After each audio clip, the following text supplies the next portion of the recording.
but with us right now to talk about what this means to the average everyday person and how it can figure into a campaign and a winning one for Donald Trump is Donald Trump's co-manager, campaign manager, Chris LaCivita, and GOP political strategist. Chris, welcome back. Brian, thanks for having me. Good to be back. All right, so Chris, tell me the game plan to beat Kamala Harris. This is not totally a surprise to you, even though at the RNC it looked like since the assassination attempt that maybe Joe Biden was going to weather the storm. He didn't. So Harris has been in for a few weeks now. What's the game plan for victory? It's pretty simple, but you're right. Post, they after the attempted assassination of the president, and then the RNC convention, which was fantastic, highlighting all of the issues and the differences between essentially Republicans and Democrats when you talk about inflation and the border and et cetera. The Democrats, essentially from our perspective, instituted a coup. And be that as it may, they gave, obviously Kamala Harris is now the nominee. She's picked, a governor from Minnesota, Waltz, who's just, I couldn't even begin to figure out where he is on the spectrum as it relates to how liberal he is. But the press has given her a free ride. And everybody knows that. It's been a few weeks without her answering questions. She went weeks without even having to answer questions. So they gave her a bit of a honeymoon. They're now going into the Democrat convention where they're going to try and put on a show. But look, it's pretty simple. This morning, the CPI came out, and the question that you have to ask yourself really is are you paying more or less for things now than you did 4 years ago? And that's perhaps the singular biggest contrast that exists between Donald Trump and Kamala Harris, which is the state of the economy. And despite COVID and everything else that was thrown in President Trump's way, he built the world's greatest economy. Then COVID wrecked it. Then he did it again. And so, that's the single biggest issue contrast. When you think about it, Brian, since Harris has been vice president, gas is up 51%, electricity 32%, fuel oil 50%, airfare 23%, hotels 51%, food, groceries over 21%, baby food 30%. Rent 22%. So things have exploded in costs. And while you have the Harris campaign and while you have the Main Street media gaslighting the American people, saying, "Oh, it's fine, everything's fine," Americans are hurting, and they know that. And Americans are smarter than the Democrats give them credit for. They're not going to be played. We've laid out, I think, a pretty comprehensive, economic plan. And when you think about it, that was reinforced by the fact that the first policy proposal that Kamala Harris came out with was to basically steal Donald Trump's plan of no taxing on tips. How do you feel about that? Because now Joe Biden's for it too, and they might even offer it as legislation, Chris. Well, look, here's the thing. Good politics makes good policy. And the Democrats are so desperate to avoid any responsibility for what they've created that they're literally willing to recast themselves in a very cynical attempt to fool voters. And it's just up to us to make sure that they're just not bought. You have to remember when President Trump announced this issue in June in Vegas, it was 109 degrees that day. I remember like it was yesterday.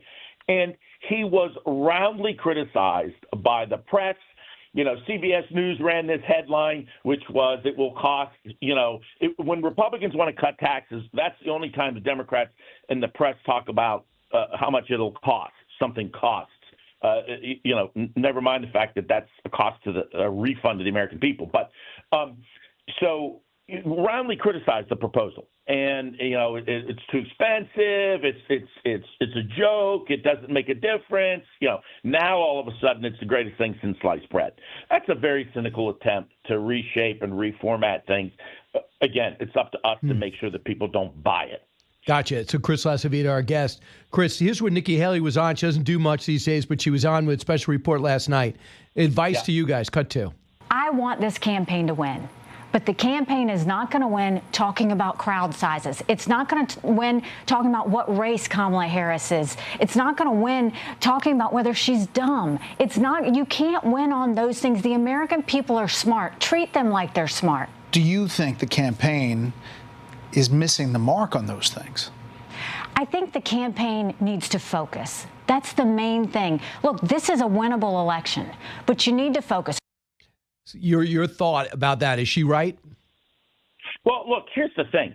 If you look at what the national media decides it's going to talk about, right, and decide what they want to emphasize, that's, they'll pull that stuff out from 5 years ago, 4 years ago, 3 years ago. I mean, it's a losing battle.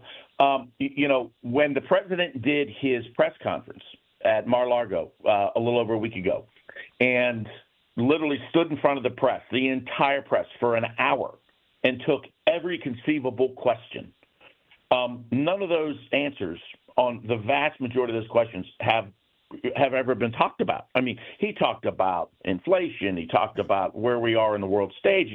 So, I mean, look, the focus of the campaign has always been about putting Americans in a better position to be successful. And it's going to continue to be that way. And again, we're focusing on these key issues of illegal immigration.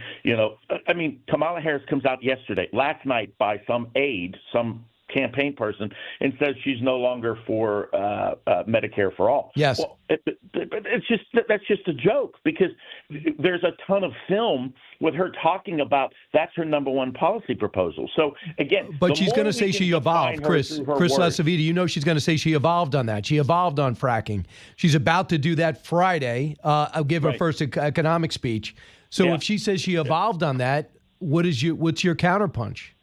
Well, the counterpunch is, can you believe anything she says? Because for years, up to now, she's espoused these positions. I mean, she believes in giving Social Security benefits to illegal aliens.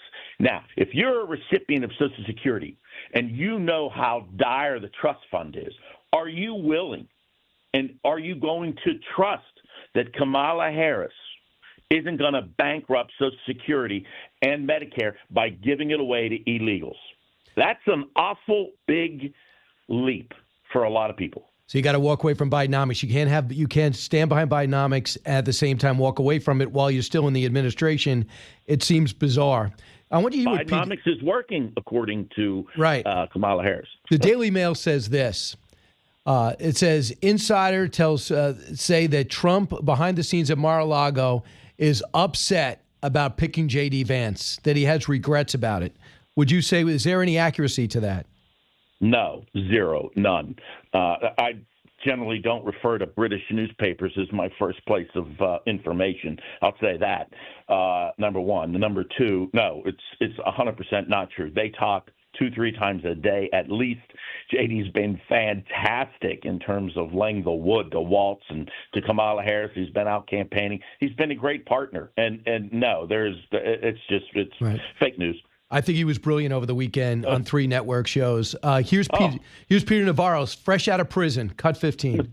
Trump doesn't need feast now. He needs votes. And the current rally formula is simply not sufficiently focused on the very stark policy differences between him and Kamala Harris that will swing voters in key battleground states.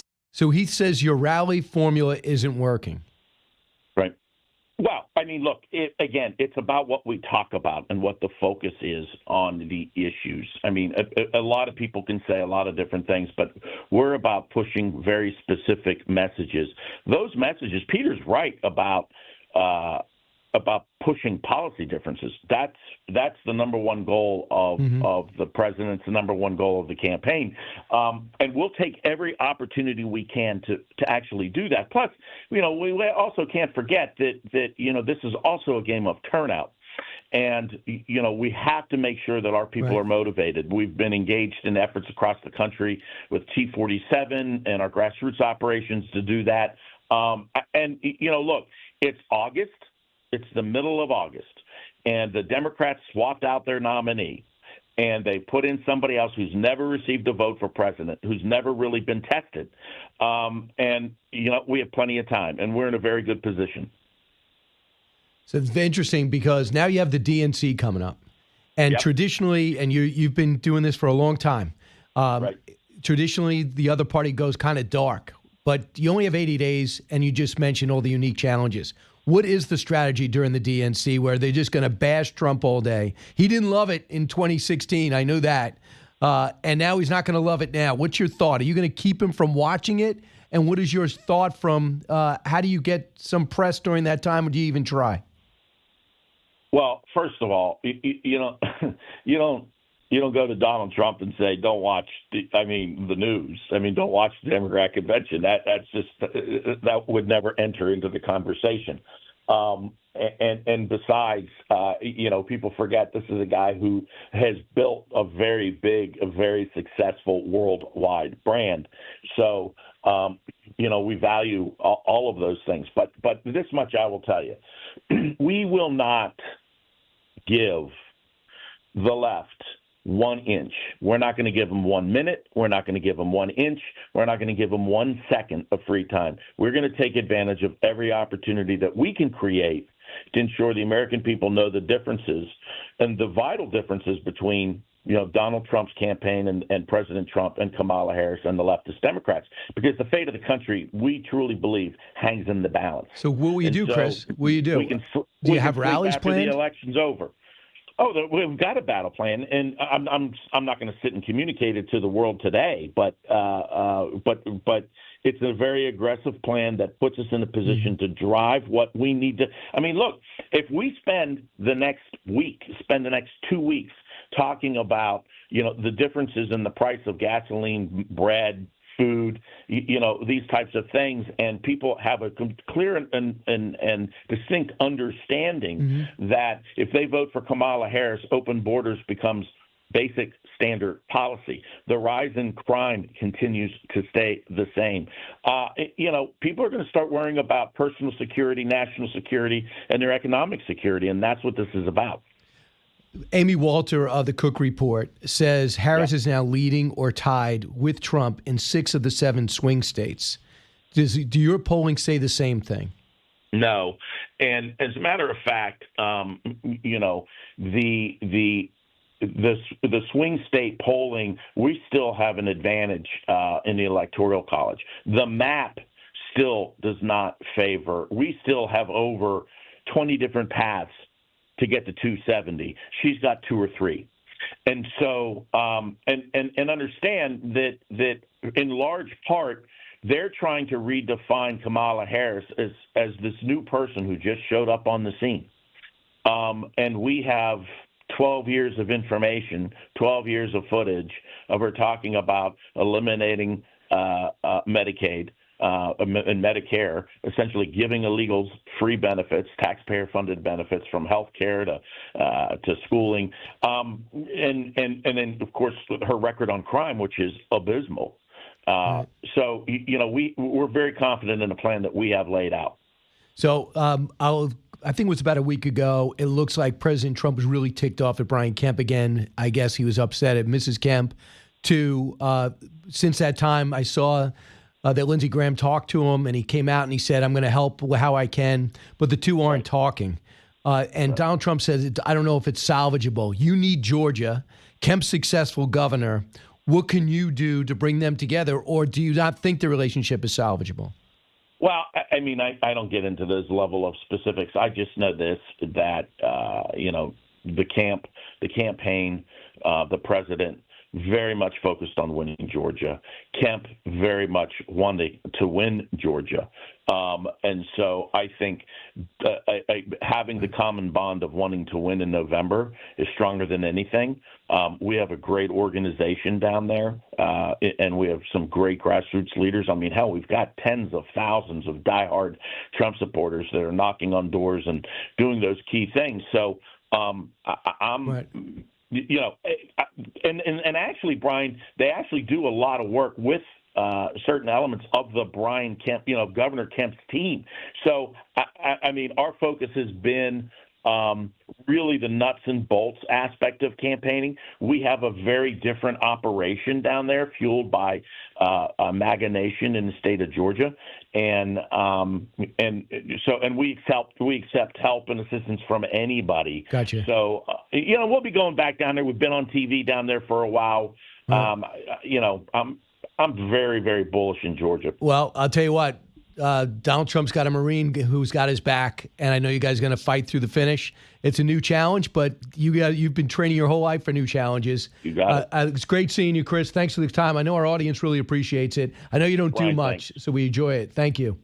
Thanks. Take care. Talk to you soon. Chris LaCivita, Donald Trump's campaign manager. Back in. Hi, everyone. I'm Brian Kilmeade. I want you to do me a favor. I want you to click to subscribe to the Fox News YouTube page. This is the only way that I know for sure that you're not going to miss any great commentary, any great news bites, any great interviews coming your way on Fox. You can get it all here on YouTube. So subscribe right now.